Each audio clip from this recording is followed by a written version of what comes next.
계속해서 들어오고 계시네요. 여러분 고맙습니다. 어서 오시고요. 좋아요 누르고 시작하겠습니다. 네, 오늘 오후 4시에는 제가 두 분의 패널을 초대를 했습니다. 자, 제 왼쪽에 계시는 분은요. 대한민국 민주화 운동의 대부 국민의힘 마포을 당협위원장 함운경 위원장님 오셨습니다. 안녕하세요. 네, 안녕하세요. 네, 반갑습니다. 네, 기다리시는 분들 많으신 것 같아요. 한 번만 더 인사해 주세요. 정식으로. 뉴스엔진 시청자 여러분 반갑습니다. 오늘로서 세 번째 만나게 되는데요. 네. 자주 봅시다. 자주 봅시다. 예, 고맙습니다. 제 우측에는요.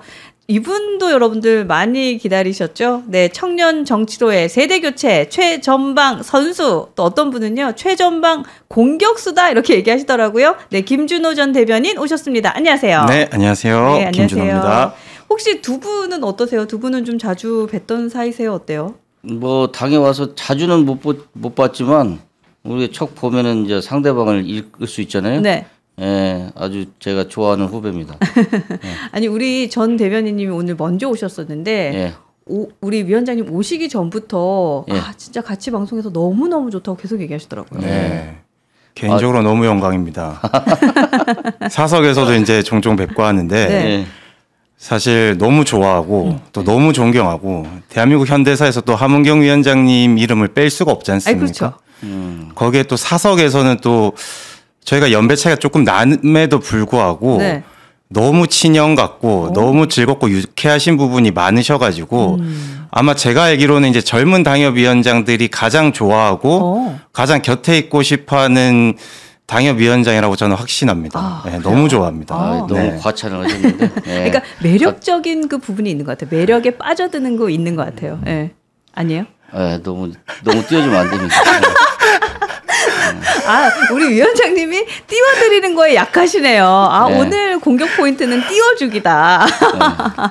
네, 여러분들도 많이 응원해주고 계시는데요. 김준호, 함운경 반갑습니다. 화이팅 인사 주시고 계시고 제가 진짜 너무 재밌는 게 두 분이 사실 어떤 게 있냐면 저희 뉴스엔진 구독자님들이 이렇게 댓글 올려주시잖아요. 네. 댓글 올려주실 때 가장 많이 이름을 틀리는 두 분이세요. 그렇습니까? 네. 그러니까 우리 함운경 위원장님이잖아요. 네. 은경이라고 하시는 분도 계시고 우리 김준호 전 대변인님이신데 김진호. 그래서 저희가 이제 크게 자막에 이제 이름을 크게 좀 써드리려고 합니다. 감사합니다. 네, 고맙습니다. 여러분도 잘 기억해 주시고 네, 고맙습니다. 반갑습니다. 저희가 이제 웃으면서 신나게 방송을 시작했는데 최근의 정치 상황은 그렇게 웃을 일이 많지는 않습니다. 그래서 오히려 저희가 좀 더 즐겁게 방송을 하려고 노력하고 있습니다. 어제 윤석열 대통령이 헌법재판소 탄핵 심판에 직접 출석을 해서 기존 주장과 대치되는 말바꾸기를 좀 했다라는 평가를 받고 있고요. 또 오늘 비상계엄령 이후 내란 혐의 진상을 위한 국정청문회가 진행 중에 있는데 증인들과도 증언이 계속해서 대치되는 이슈가 많을 것으로 예상이 됩니다. 어쨌든 윤석열 대통령 현재 나 잘 모르겠는데 라는 모르쇠 전략 또 말바꾸기 전략을 하고 있다라는 이 부분에 대해서 이걸 어떻게 바라봐야 될지 여러분의 의견도 좀 궁금합니다. 이게 위원장님 단순히 내 책임을 전가하거나 내가 살 길을 찾는 것이다 라고 해석을 해야 할까요? 어떻게 보세요? 저는 윤 대통령 나와가지고 발언하고 이런 걸 보면서 굉장히 실망했어요. 예, 저는 윤 대통령 2번 봤는데 직접 봤을 때 제가 남자답고 배짱 있고 이런 것을 높게 생각을 했는데 실제 보니까 그렇지가 않더라고. 이건 자기 책임이 아니고 지금 부하들이 다 저지른 것이다 이렇게 지금 하고 있고요. 사실 그러고 있죠. 네. 그다음에 변호사들이 다 그러는데 부정선거론을 계속 얘기하다가는 사실 빼도 박도 못하고 헌재는 아주 빠르게 판결을 내릴 거라고 전망을 하고 있거든요. 왜냐하면 망상에 사로잡혀 있잖아요. 그럼 망상에 사로잡힌 사람한테 어떻게 국군 통수권을 맡길 수 있습니까? 그러기 때문에 하루속히 파면 조치를 해야 된다라고 하는 건데 그것을 처음에는 강력하게 주장하더니만 어제 보니까 완전히 또 뺐어요. 네, 그러니까 그 전에 뭐 15일 서신이었나요? 거기에서는 보니까 뭐 굉장히 뭐 확신에 차서 얘기를 했는데 어제는 또 사실을 확인하려고 했던 거다. 뭐 이런 식으로 음모론의 자해가 뭐 저기 동조한 것이 아니다. 이렇게 얘기를 하거든요. 그러니까 이것은 법률가로서 자기가 피할 수 있는 책임을 피할 수 있는 또는 법률적인 심판을 피할 수 있는 방법을 잘 알기 때문에 그렇게 국민들은 선동하고 와서는 아니라고 얘기하고 이게 이런 태도가 어떻게 저기 일국의 대통령으로서 책임감 있는 태도일까 저는 아주 실망했습니다. 그러니까 그 얘기도 맞네요. 지지자들한테는 이렇게 좀 그렇게 하고 재판장에 와서는 그렇게 안 하고 그러네요. 그렇게도 또 보여지네요. 어떻게 보세요? 저도 사실 어제 대통령께서 헌법재판소 나오셔서 변론하실 때 부정선거를 말씀하셨는데 저는 대단한 게 나올 줄 알았습니다, 사실. 그러니까 우리가 이제 알아봤더니 이런 증거가 있다. 그러니까 부정선거가 맞다 이제 이런 거를 말씀하실 줄 알았는데 보통 국민들이 모르는 사실. 네. 근데 어제 같은 경우에는 극우 유튜버들이 제기한 그 의혹 그 이상 그 이하도 아니었거든요. 그리고 이제 말씀들 하셨지만 15일 입장문에서는 부정선거가 차고 넘치게 너무나 많다라고 하셨다가 어제는 부정선거 음모론을 제기하는 게 아니다. 사실관계 확인 차원에서 한 거다. 이제 이런 말씀만 하시고 이제 마셨는데 그럴 거면 굳이 헌재에 가서 본인이 왜 직접 그런 변론을 하셨는지도 의문이고 차라리 변호인단에서 계속 그 부정선거를 대통령 대신해서 계속 주장해 왔지 않습니까? 그러니까 전혀 다른 게 없습니다. 그러니까 만약에 어제 저라면은 그 헌법재판소에 가서 내가 계엄을 한 이유는 뭐 민주당이 탄핵을 29번 했고 그다음에 뭐 입법 폭주 그리고 말도 안 되는 뭐 여러 가지 탄핵 같은 것들 그다음에 예산을 지금 다 삭감시키고 그러니까 국정을 전부 마비시킨다. 대통령으로서 대한민국 국정을 이끌어 나갈 수 없게 했고 이러이러한 부분들이 너무나 많았기 때문에 내가 뭐 계엄을 해서 이제 이 나라 법치나 이런 걸 세우려고 차라리 저는 그게 나았다고 봐요.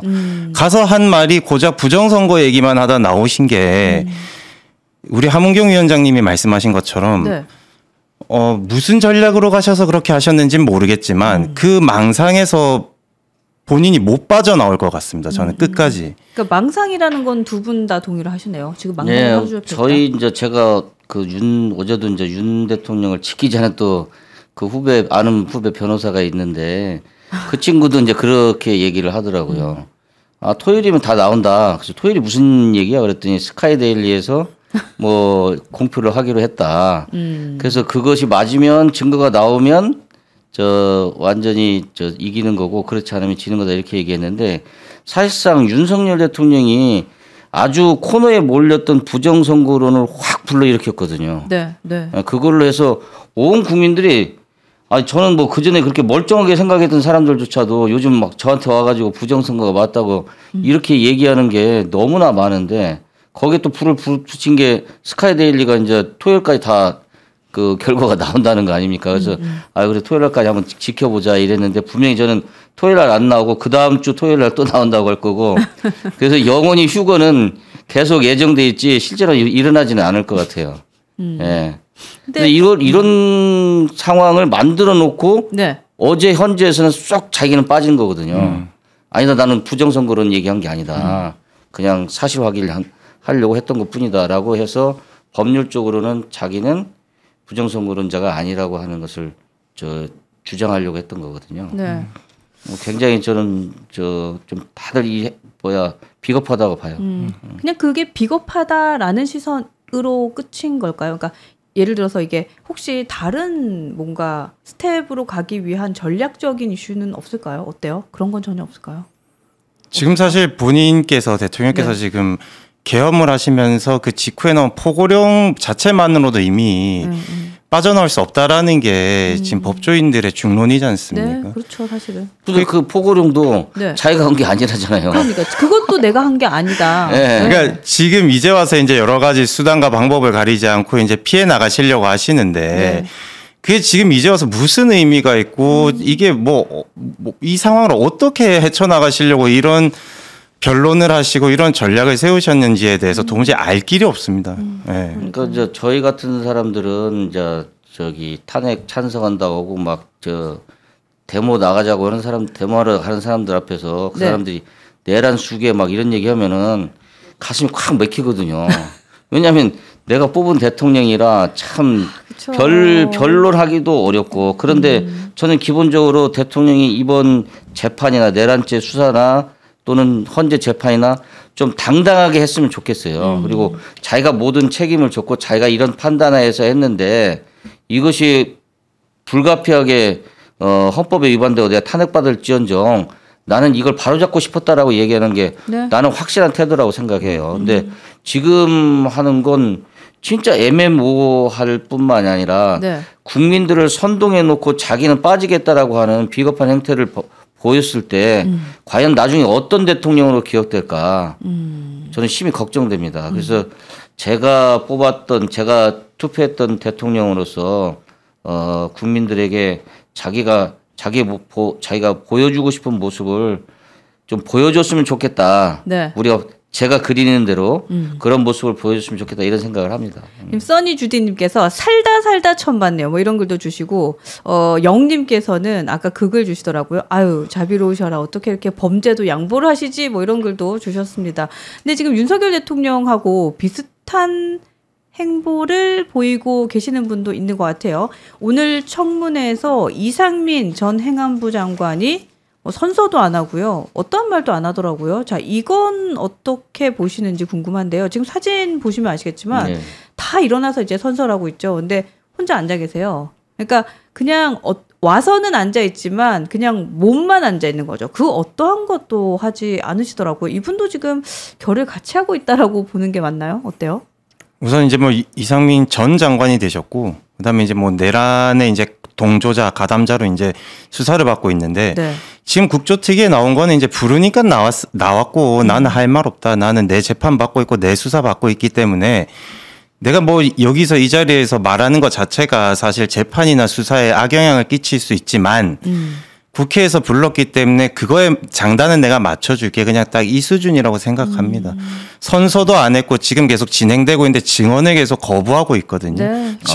증언하지 않겠다라고 하고 있고 야당 쪽에서는 이제 그거에 대해서 맹비난을 하고 있는데 어떻게 보면은 야당의 약올리기, 야당을 더 화나게 하기, 그리고 지금 여론전을 펼치고 있는 윤석열 대통령 포함해서 변호인단과의 결을 같이 하고 있는 거라고 보고 있고요. 그리고 저는 애초부터 지금 이제 내란 관련돼서 이제 국조특위가 지금 구성돼서 지금 이제 진행하고 있는데 국조특위를 저는 처음 만들 때부터 저는 이게 필요 없다라고 계속 주장을 했었는데 지금 이거 자체가 사실 사실관계를 규명하거나 뭐 진실을 향해 간다기보다는 야당은 이제 국민의힘이라는 정당 그리고 뭐 대통령 포함해서 여당 구성원 모두를 이제 내란 공범, 동조자 이 프레임을 씌우려고 하고 그러니까 이미지 만들기를 하는 것이다. 예, 정부 자체는 이제 약간 망신주기 이제 이걸로 이제 가겠다라고 첫 회의 날부터 그 용해인 그 누군가요? 그 당이 기억이 안 나는데 기본소득당 그 용해인 의원이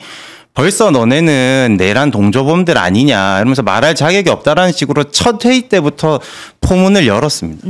그러니까 이거 자체가 지금 45일 정도 진행되는 걸로 알고 있는데 45일간 계속 이 똑같은 공방을 할 거고 또 뭐 증언 같은 거 제대로 안 할 거고 여당은 이제 본인의 이제 개인 신상 문제이기 때문에 증언을 거부하는 게 뭐가 문제냐. 그다음에 본인이 수사받고 있기 때문에 이게 재판에 불리하게 적용이 될 수 있기 때문에 개인의 그 권리를 인정해 줘야 된다. 이제 이 공방을 계속 할 텐데 그러니까 이 국조특위를 도대체 왜 만들어 가지고 국회의원들 보면은 보좌진들이 이런 거 다 준비해야 되거든요. 국회의원들은 그냥 가서 질문지에 있는 거 질문하고 윽박 지르고 소리 지르고 망신 주고 이제 이거 하는 건데 그러니까 이게 다 보면은 국력 낭비고 시간 낭비고 전파 낭비입니다. 그러니까 굳이 할 필요 없는 거를 굳이 만들어서 하고 있는 국회 자체가 반성해야 된다고 생각합니다. 근데 생각해보면 어쨌든 말씀하신 대로 45일간은 할 거잖아요. 그리고 이 45일이 그냥 45일이 아니라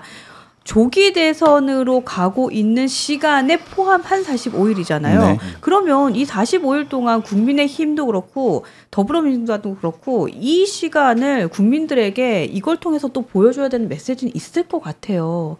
그러니까 국민의힘도 이걸 어떻게 그냥 쟤네 이렇게 하면 안 되는데 할 게 아니라 어떤 메시지를 좀 보여줘야 된다라는 건지 좀 전략적인 생각도 해야 되지 않을까. 어때요? 이 시간을 어떻게 보내야 될까요, 국민의힘은? 그냥 비판만 하고 보내야 될까요? 이게 45일이라는 하는 것이 헌재 재판 기간하고 지금 겹치잖아요. 네. 그렇죠. 예, 그리고 헌재에서 나오는 뉴스, 그다음에 국회에서 나오는 뉴스, 이걸 그 헌재 판결이 날 때까지 끝까지 지금 요 내란이라고 하는 걸, 그리고 내란 공범인 국민의힘 이런 모습을 보여주려고 할 것 같은데, 네. 우리는 여기서 다른 이야기들을 좀 하기 시작해야 될 것 같아요. 내란으로부터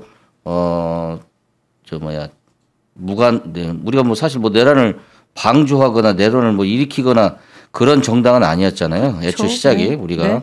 내란을 제일 먼저 뭐 비상계엄을 제일 먼저 반대했고, 그다음에 탄핵에 찬성해서 결국은 탄핵이라고 하는 헌법재판이라고 하는 시간이 열리게 만든 정당이기 때문에 네. 그걸 회복하는 일들을 조금씩 해야 될 거라고 저는 봅니다. 네.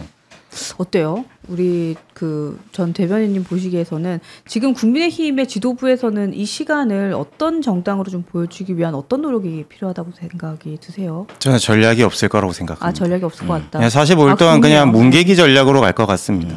저도 말은 이렇게 했는데 네. 우리 김준호님 말씀이 맞을 것 같습니다. 그러니까 네. 지금 사실 네. 전략다운 전략이 없을 것 같다는 생각 계속해서 들어요. 네, 세울 수도 없고 뭘 할 수도 없습니다. 그냥 지금 국민의힘 의원들이 하듯이 어차피 지금 국조특위에서 나올 사실들도 별로 없습니다. 그러니까 조각조각을 끼워 맞춰가지고 네. 민주당 입장에서는 맞아요, 안 맞아요, 이거 했죠, 안 했죠 하고 그 나와 있는 분들은 증언을 하지 않을 거고 수사 중인 사안이기 때문에 말씀드리기 곤란합니다. 이거를 반복할 텐데 대체적으로 지금 진행되는 게 보면은 하문경 위원장님께서 말씀하셨지만 네.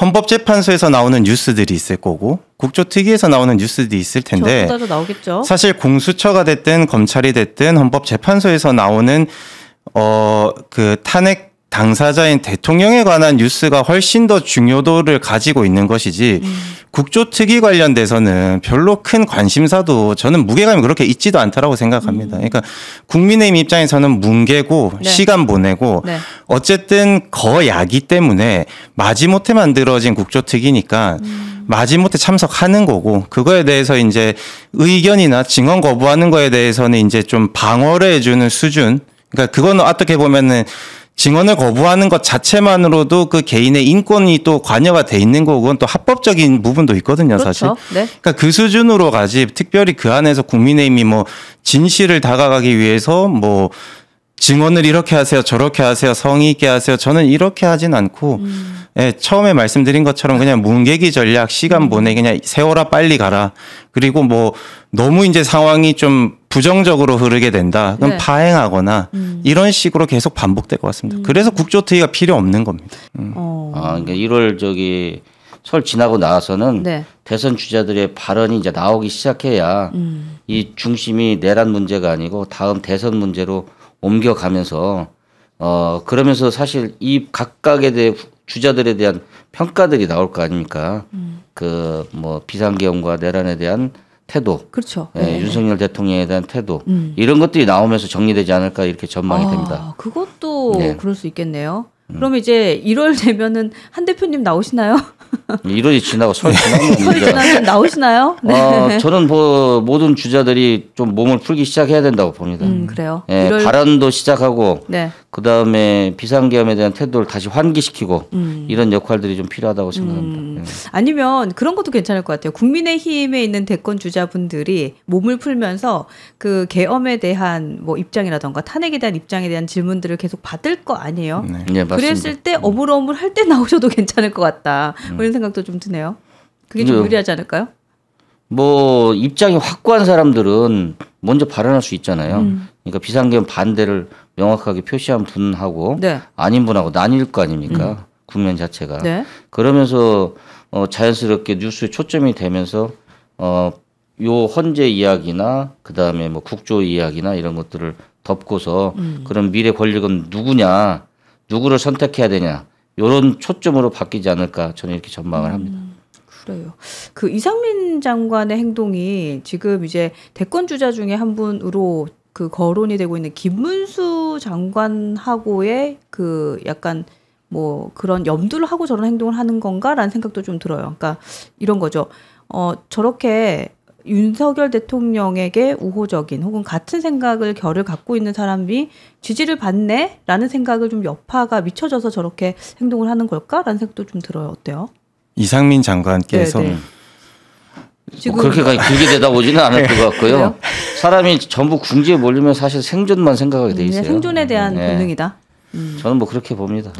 이상민 장관 개인만 봤었을 때는 김문수 장관을 미래 권력이라고 생각해가지고 저렇게 나온다기보다는 우리 위원장님 말씀처럼 개인의 이제 신상, 신변, 그리고 이제 대통령과 관련된 이제 특수관계, 고등학교 이제 동문이고 선후배이기도 하고 또 대통령이 이상민 장관을 또 특별히 아꼈다라고 했지 않습니까? 사실 이상민 행안부 장관일 당시에 여러 가지 이제 국내적인 문제도 많았고 뭐 할로윈 참사라든지 뭐 잼버리라든지 뭐 여러 가지 것들이 있었는데 그런 사태가 일어남에도 불구하고 자리를 계속 지켰지 않습니까? 그러니까 이상민 장관은 그냥 윤석열 대통령에 대한 의리, 충성심, 이제 그거 플러스 본인이 받고 있는 수사나 재판에 관련돼서 하는 것이지 다가오는 대선에 관해서 생각해서 본인이 한다. 만약에 김문수 그 노동부 장관이 대선 후보가 되거나 대통령이 된다라고 해서 이상민 장관이 지금 받고 있는 수사나 그게 재판을 통해서 뭐 형량을 받게 된다라고 했을 때 특별히 그분이 뭐 사면을 받는다거나 혹은 뭐 다른 식으로 입신양명을 한다거나 그럴 확률은 저는 거의 0에 수렴한다고 생각하기 때문에 오로지 윤석열 대통령에 대한 의리 충성심 그리고 본인의 그 재판 수사 그 관련돼서 하는 것이지 김문수 장관이랑은 저는 전혀 무관하다고 생각합니다. 맞습니다. 근데 내일 지나면 다 드러나요. 내일 저 헌재에서 김용현 증인이 나오고, 그렇죠. 네, 대통령이 나오고 서로 증인으로서 신문을 하게 되면 포고령을 누가 작성했는지, 정치인들을 체포하라고 했는지 안 했는지, 그 다음에 국회의원들 끌어내라고 했는지 안 했는지, 그거 다 드러나게 돼 있어요. 각자 어떤 태도를 취할지 다 드러나게 돼 있기 때문에 저는 내일이면은 역사의 이 한 페이지를 장식했던 사람들이 과연 그날 벌어진 일들을 어떻게 대하는지 다 드러나게 돼 있습니다. 내일 2시 반에 있다고 하더라고요. 그렇죠? 네, 2시 반. 2시 반에도 저희가 그 이제 기사가 많이 쏟아질 것 같다는 생각이 계속해서 드네요. 그리고 오늘 이제 김종혁 전 최고위원 오전에 오셨다 가셨는데 내일 그 2시 반에 김용현 전 장관이 지금 출석하는 거와 관련해서 진짜 포인트를 딱 집어주고 하셨어요. 왜냐면 그 내일의 증언에 따라서 이거는 김용현 전 장관이 내란 수괴가 되느냐, 윤석열 대통령이 내란 수괴가 되느냐라고 그냥 딱 찍어주고 가셨어요. 그러니까 내일 2시 반은 진짜 우리가 주목해서 내용을 좀 봐야겠다라는 생각도 하게 되더라고요. 저는 조금 생각이 김종혁 최고랑 다른 게 저는 김용현 국방부 장관이 안고 가려고 할 것 같습니다. 안고 가려고 할 것 같아요? 안고 가려고 할 것 같고 왜냐면은 그 최상무 지금 권한대행 경제부총리 권한대행한테 이제 쪽지를 넘겨준 거에 대해서 대통령이 이제 본인이 쓴 게 아니고 김용현 국방부 장관이 썼나 뭐 이런 식으로 가물가물하다라고 했는데 그 직후에 이제 김용현 장관의 변호인이 그럴 리가 없다. 대통령이 몰랐을 리가 없다. 대통령이 한 거다. 이제 이런 식으로 다 확인을 했다라고 했는데 며칠이 지난 다음에 입장이 바뀌었지 않습니까? 김용현 장관이 한 게 맞다라고. 그럼 사실 김용현 전 장관이랑 대통령께서는 서로 만날 수가 없는 상황이지만 각자의 변호인단들은 서로 이제 협의를 하고 대화를 하고 있을 겁니다. 그럼 제가 봤었을 때는 김용현 장관이 우선은 안고 가려고 할 것 같은데 최상무 경제부총리가 조사를 받고 할 때, 그다음에 이제 기재부 관료들, 그다음 차관이었나요, 차관보였나요? 그분한테 이제 이걸 보라고 또 전달했다고 했지 않습니까? 차관한테 전달했다. 그러니까 최상무 경제부총리가 저는 키맨이라고 생각합니다. 이게 어떤 식으로 진실에 다가가야 될지 그리고 누가 거짓말을 하고 있는지 이거는 최상무 경제부총리가 사실 거짓말을 했다라고는 생각하지는 않지 않습니까? 일반적으로는. 네. 근데 그거를 배제해 두고서라도 그분의 증언이나 그분이 이제 말씀하시는 게 일관성이 있고 그런 것들이 맞아 떨어진다면은 누가 거짓말을 하고 있는지는 멀지 않은 미래에 드러날 거라고 생각합니다. 근데 만약에 김용현 전 장관이 뭐 안고 간다라고 한다면 그 안고 가는 이유는 뭐라고 보세요? 안고 갈 이유가 있나요? 자기가 다 그건 자기가 내란 수괴가 된다고 자청하는 그렇죠. 건데. 자청할 이유가 있나요? 아, 그러기는 쉽지 않습니다. 왜냐하면 죄는 나눠지지가 않잖아요. 이제 제가 그 오랜 세월 동안 수사도 많이 받아보고 네. 그다음에 그 뭐 비밀 지하 활동이나 뭐 이런 걸 비슷한 것들 옆에서 지켜보고 해보고 그러면 네. 사실 모든 비밀은 자기로부터 나옵니다. 모든 비밀이 새는 건 자기로부터 샌 겁니다. 즉 대통령이 예를 들어서 홍 장관한테 이야기한 거 또는 최상목한테 준 쪽지가 다시 차관보한테 간 거 이런 거 다 흔적이 남아 있어요. 그렇기 때문에 그걸 다 일일이 돌아다니면서 자기가 저질러 놓은 이야기들을 지켜본 사람들이 있는데 단둘이만 있는 것도 아니고 그걸 자기가 다 잠부를 끈다고 해서 꺼지지가 않습니다. 비밀을 덮을 수가 없습니다. 그렇기 때문에 제가 볼 때는 무모한 일이에요. 네. 그러니까 자기 신의 책임을 김용현 네가 내란 수괴가 되라 이렇게 얘기하는 것도 참 무모한 일이고요. 그걸 덮는다고 생각하는 것 자체가 또 하나의 망상입니다. 그렇게 해서 피할 수 있는 일이 아니에요. 네. 저도 공감 가는 것 같아요. 그리고 그러면 안 되고 사실은. 아, 그렇죠. 네, 그러면 안 되는 게 사실은 핵심이죠.